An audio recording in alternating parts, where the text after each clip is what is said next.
దేశవ్యాప్తంగా ఉత్కంఠ రేపిన ఢిల్లీ అసెంబ్లీ ఎన్నికల ఫలితాలు వెలువడుతున్నాయి. ఎగ్జిట్ పోల్స్ అంచనాలకు అనుగుణంగానే ఫలితాల సరళి కనిపిస్తుంది. ఆమ్ ఆద్మీ పార్టీతో పోలిస్తే బీజేపీ ఆధిక్యంలో దూసుకెళ్తుంది. ఇప్పటివరకు అందిన ట్రేడ్స్ చూస్తుంటే ఆధిక్యాల్లో బీజేపీ మ్యాజిక్ ఫిగర్ను దాటేసి అత్యధిక మెజార్టీలో కొనసాగుతుంది. ప్రస్తుతం కమలం పార్టీ 39 స్థానాల్లో ముందంజలో కొనసాగుతుంది. ఆప్ 30 స్థానాల్లో ఆధిక్యంలో ఉంది. ఇక కాంగ్రెస్ ఒక స్థానంలో మాత్రమే ముందంజలో కొనసాగుతుంది. మిగతా ఏ స్థానంలోనూ హస్తం పార్టీ ప్రభావం చూపలేకపోయింది.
న్యూఢిల్లీ అసెంబ్లీ స్థానంలో ఆప్ జాతీయ కన్వీనర్ కేజ్రీవాల్ తొలుత వెనకంజలో ఉండగా ప్రస్తుతం ఆధిక్యంలోకి వచ్చారు.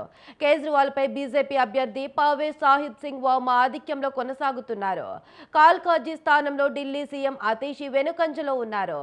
జంగ్పూర్లో మనీష్ సిసోదియా ముందంజలో ఉన్నారు. షాకూర్ బస్తీలో ఆప్ అభ్యర్థి సత్యేంద్ర కుమార్ జైన్ కొనసాగుతున్నాడు. ఇక ఓక్లా స్థానంలో ఆప్ అభ్యర్థి అమానుతుల్లా ఖాన్ వెనుకంజలో ఉన్నారు. గాంధీనగర్ బీజేపీ అభ్యర్థి అరవిందర్ సింగ్ లవ్లీ ముందంజలో కొనసాగుతున్నారు.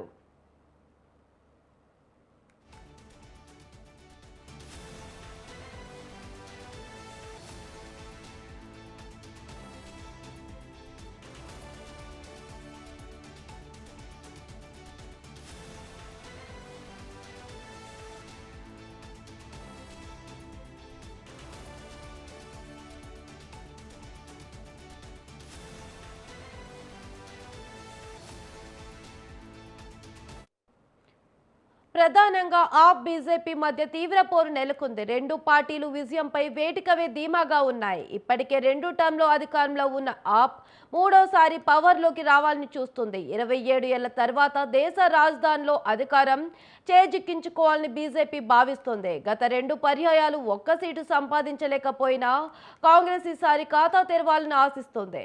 2020లో జరిగిన ఎన్నికల్లో ఆప్ 62 స్థానాల్లో బీజేపీ 8 చోట్ల విజయం సాధించాయి. కాంగ్రెస్ ఒక్క స్థానాన్ని గెలుచుకోలేకపోయింది.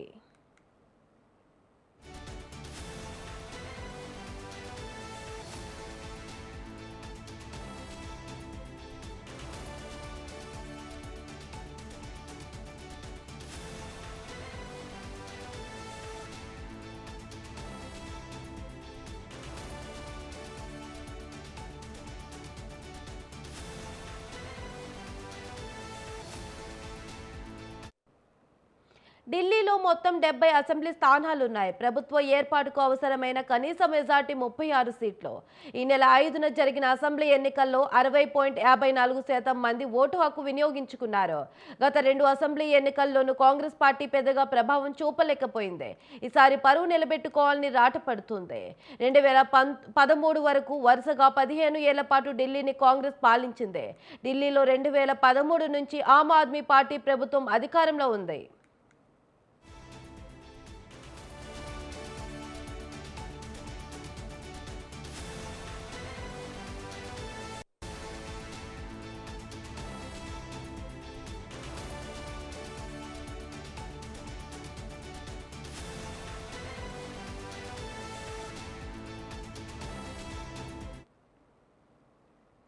దేశవ్యాప్తంగా ఉత్కంఠ రేపిన ఢిల్లీ అసెంబ్లీ ఎన్నికల ఫలితాలు వెలువడుతున్నాయి. ఎగ్జిట్ పోల్స్ అంచనాలకు అనుగుణంగానే ఫలితాల సరళి కనిపిస్తుంది. ఆమ్ ఆద్మీ పార్టీతో పోలిస్తే బీజేపీ ఆధిక్యంలో దూసుకెళ్తుంది. ఇప్పటివరకు అందిన ట్రేడ్స్ చూస్తుంటే ఆధిక్యాల్లో బీజేపీ మ్యాజిక్ ఫిగర్ను దాటేసి అత్యధిక మెజార్టీలో కొనసాగుతుంది. ప్రస్తుతం కమలం పార్టీ 39 స్థానాల్లో ముందంజలో కొనసాగుతుంది. ఆప్ 30 స్థానాల్లో ఆధిక్యంలో ఉంది. ఇక కాంగ్రెస్ ఒక స్థానంలో మాత్రమే ముందంజలో కొనసాగుతుంది. మిగతా ఏ స్థానంలోనూ హస్తం పార్టీ ప్రభావం చూపలేకపోయింది.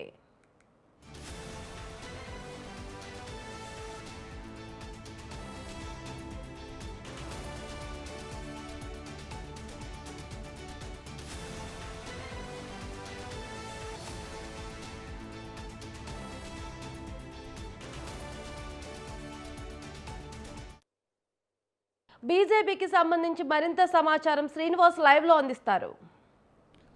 కావ్య, ఢిల్లీ రాజకీయాల్లో బీజేపీ 27 సంవత్సరాల తర్వాత తిరిగి ఢిల్లీ పీఠం పైన కాషాయం జెండా ఎగరవేయడానికి కావాల్సినటువంటి ఆధిక్యతను కనబరుస్తుందని చెప్పవచ్చు. కౌంటింగ్ మొదలు నుండి చూసుకునేది ఉంటే బీజేపీకి అనుకూలమైన ఫలితాలు వస్తున్నాయని చెప్పవచ్చు.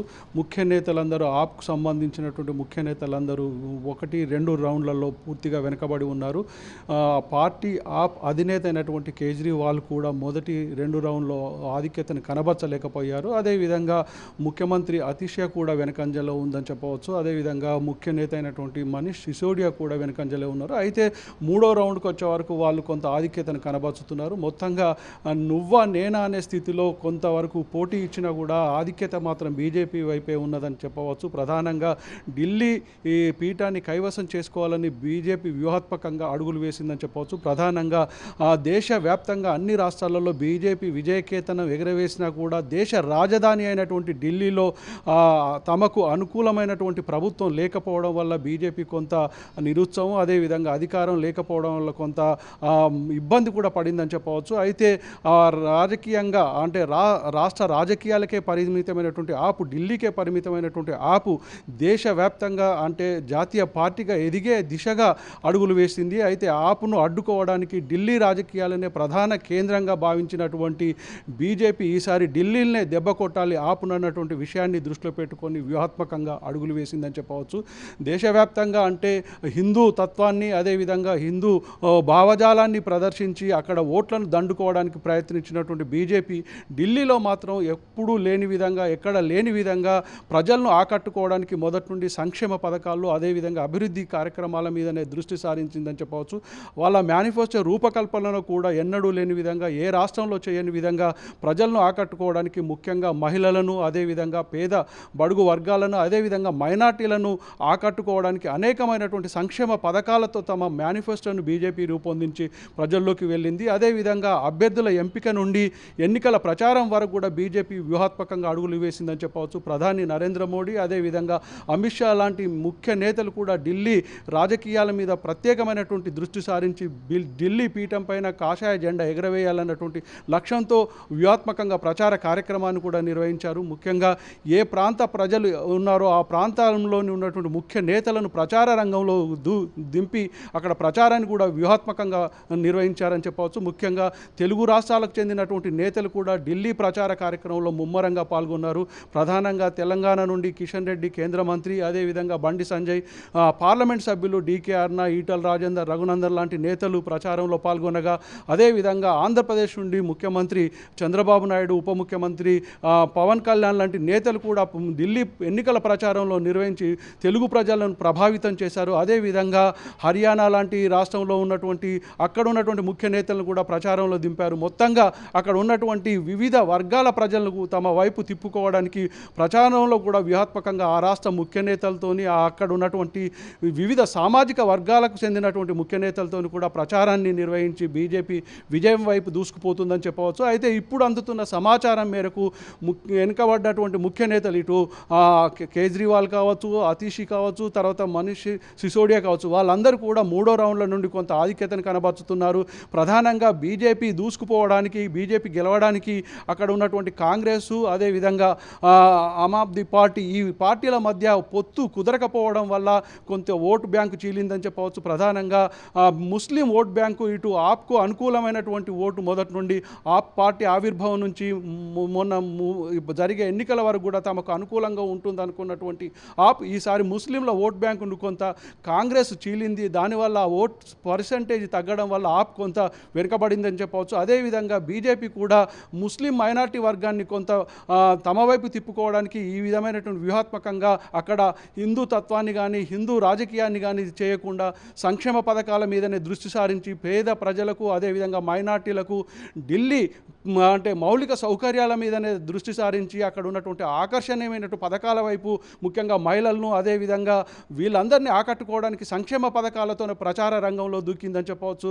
ఇప్పుడున్నటువంటి రాజకీయ పరిస్థితుల్లో ఢిల్లీ తమ చేతిలోకి వస్తే దేశ రాజధాని తమకు అంటే పీఠం తమ ఆధీనంలో ఉంటే ఇంకా అభివృద్ధి సాధ్యమవుతుంది. డబల్ ఇంజన్ సర్కార్ ఏర్పడితే ఢిల్లీ అభివృద్ధి సాధ్యమవుతుంది అన్నటువంటి విషయాన్ని కూడా వాళ్ళు ఢిల్లీ ప్రజల్లోకి తీసుకుపోయి సక్సెస్ అయ్యారని చెప్పవచ్చు. దీంతో కొంత ఓట్ బ్యాంకును కూడా వాళ్ళు కొల్లగొట్టిందని చెప్పవచ్చు. ప్రధానంగా ఢిల్లీ రాజకీయాలపైన బీజేపీ ప్రత్యేకమైన దృష్టి సారించింది. ఇటు మహారాష్ట్ర ఎన్నికల తర్వాత ఢిల్లీ కూడా తమకు అనుకూలమైనటువంటి తీర్పు వస్తుందని ముందు నుండి భావించింది. అదేవిధంగా ఎన్నికల ప్రచారంలో కాకుండా ఎన్నికల తర్వాత కూడా ఎగ్జిస్ట్ పోల్లో కూడా తమకు అనుకూలమైన ఫలితాలు రావడంతో కౌంటింగ్లో కూడా తమకు బీజేపీకి అనుకూలమైన ఫలితాలు వెలువడుతున్నాయి. మొత్తంగా 70 స్థానాల్లో ఉన్నటువంటి ఢిల్లీ 36 స్థానాలు మ్యాజిక్ ఫిగర్. ఇప్పటికే బీజేపీ మ్యాజిక్ ఫిగర్ను దాటింది. ఇదే అంటే ట్రెండ్ కొనసాగితే బీజేపీ ఢిల్లీ పీఠం పైన కూర్చుంటుందని చెప్పవచ్చు. అయితే కేజ్రీవాల్ మాత్రం గట్టి పోటీ ఇస్తున్నారు. ఇప్పటి వరకు అంటే వాళ్ళు అనుకున్న దానికంటే మంచి స్థానాల్లో విజయం సాధించడమే కాకుండా ఓటింగ్ శాతాన్ని కూడా పెంచుకున్నారని చెప్పవచ్చు. ప్రధానంగా ఈ బీజేపీ ఒంటరిగా పోటీ చేసింది. అదేవిధంగా మిగతా పార్టీలు ఇటు ఆమ్ ఆద్మీ పార్టీకి మద్దతు పలికినా కూడా ఇటు ప్రధానంగా జాతీయ పార్టీ అయినటువంటి కాంగ్రెస్తో పొత్తు పెట్టుకునేది ఉంటే గట్టి పోటీయే కాకుండా నువ్వా నేనా అనే స్థితిలో ఈ రెండు కూటమిల మధ్య పోటీ జరిగేది. అయితే కాంగ్రెస్ ఆప్ పార్టీల మధ్య పొత్తు కుదరకపోవడం వల్ల బీజేపీకి అనుకూలమైనటువంటి ఓటింగ్ శాతం పెరగడం, ఓట్ల సంఖ్య కూడా పెరగడం, అదేవిధంగా ఇప్పుడున్నటువంటి ఫలితాల్లో అధిక స్థానాల్లో విజయం సాధించే అవకాశాలు కూడా కనిపిస్తుందని చెప్పచ్చు. ముఖ్యంగా మజ్లీసు పార్టీ కూడా ఢిల్లీలో 2-3 స్థానాల నుండి పోటీ చేసింది. ప్రధానంగా అక్కడ ముస్లిం ఓట్ బ్యాంకును కూడా బీజేపీ తమ వైపు తిప్పుకోవడానికి కొంతమంది ముస్లింలకు కూడా ప్రధానంగా స్థానాలను కేటాయించడంతో పాటు ఇక్కడ ఉన్నటువంటి ఎన్నికల బరిలో దింపిందని చెప్పవచ్చు. ఇక్కడ ఉన్నటువంటి పరిస్థితిని ఎప్పటికప్పుడు ఇటు జాతీయ నాయకత్వం కూడా బీజేపీ పరిశీలించి రంగంలో అంటే పార్లమెంట్ సభ్యులకు పోటీ చేసిన వాళ్ళని కూడా దించిందని చెప్పవచ్చు. ముఖ్య నేతలందరూ ఢిల్లీ పైన దృష్టి కేంద్రీకరించి ఎన్నికల స్థానాలు కేటాయించడంతో పాటు ఎన్నికల ప్రచారం వరకు ఇక్కడే ఉండి వాళ్ళకు ఉన్నటువంటి బలాన్ని ఇతర సామాజిక వర్గాలకు చెందినటువంటి నేతలు ప్రచార రంగంలో దింపిందని చెప్పవచ్చు. ప్రధానంగా ఢిల్లీలో ఉన్నట్టు 3 సార్లు పోటీ చేసినటువంటి ఆ పార్టీకి కొంత ప్రజా వ్యతిరేకత కూడా వచ్చింది. అయితే అవినీతి అదేవిధంగా కొంత రాచరిక పాలన వ్యవస్థ కూడా ఆ పార్టీ ప్రదర్శించిందని చెప్పవచ్చు. ముఖ్యంగా మద్యం స్కామ్ లాంటి విషయాల్లో మంత్రులు ముఖ్యమంత్రి అరెస్టు కావడం ఆ అంశంలో కూడా ప్రజలు కొంత తిరస్కరించిందని చెప్పవచ్చు. అదేవిధంగా కేజ్రీవాల్ నిర్మించినటువంటి హౌస్ ఆ మాల్ గురించి కూడా ఎన్నికల ప్రచారంలో బీజేపీ ప్రజల్లోకి తీసుకువెళ్ళింది. అంటే అవినీతి లేని పాలన అందిస్తామని చెప్పినటువంటి ఆ పార్టీ ఇప్పుడున్నటువంటి పరిస్థితుల్లో పాలన వ్యవస్థను చూసిపెట్టినటువంటి ఈ పరిస్థితులను ప్రజల్లోకి బీజేపీ తీసుకువెళ్ళింది. కొన్ని కోట్ల రూపాయలు ఖర్చు పెట్టి సీఎం క్యాంప్ ఆఫీస్ నిర్మించడం, అదేవిధంగా ఆయనకు ఉన్నటువంటి రాచరికపు వ్యవస్థ. అయితే ముఖ్యమంత్రులు మారిన తర్వాత కూడా అతీషి ముఖ్యమంత్రి పీఠం ఏర్పడుకోవడంతో పాటు అక్కడ ఉన్న మరో సీటును కూడా కేజ్రీవాల్కు పక్కనే వేయడం, ఇలాంటి వ్యవహారాల్లో కూడా బీజేపీ ప్రజల్లోకి తీసుకువెళ్ళింది. రాచరిక వ్యవస్థను కుటుంబ పాలనకు సంబంధించిన వ్యవస్థలను తాము కూల్చివేస్తామన్నటువంటి విషయాన్ని ప్రజల్లోకి తీసుకువెళ్ళింది. ఎన్నికల ప్రచారంలో ఈ అంశాలు కూడా ఇటు మద్యం స్కామ్లో అరెస్టు విషయము, అదేవిధంగా ఈ రాచరిక వ్యవస్థ అవినీతి వంటి అంశాలను కూడా బీజేపీ తీసుకువెళ్ళడంతో కొంచెం ఆ పార్టీకి ప్రజల నుంచి వ్యతిరేకత వచ్చిందని చెప్పవచ్చు. ఈ అంశాలన్నిటినీ బీజేపీకి తనకు అనుకూలంగా మార్చుకుంది అని చెప్పవచ్చు. ఇప్పుడు ఉన్నటువంటి ఎన్నికల ఫలితాల్లో బీజేపీ తన ఆధిక్యతను కనబరచడమే కాకుండా సంబరాలకు కూడా సిద్ధమవుతుందని చెప్పవచ్చు. Kavya. Right, thank you Srinivas.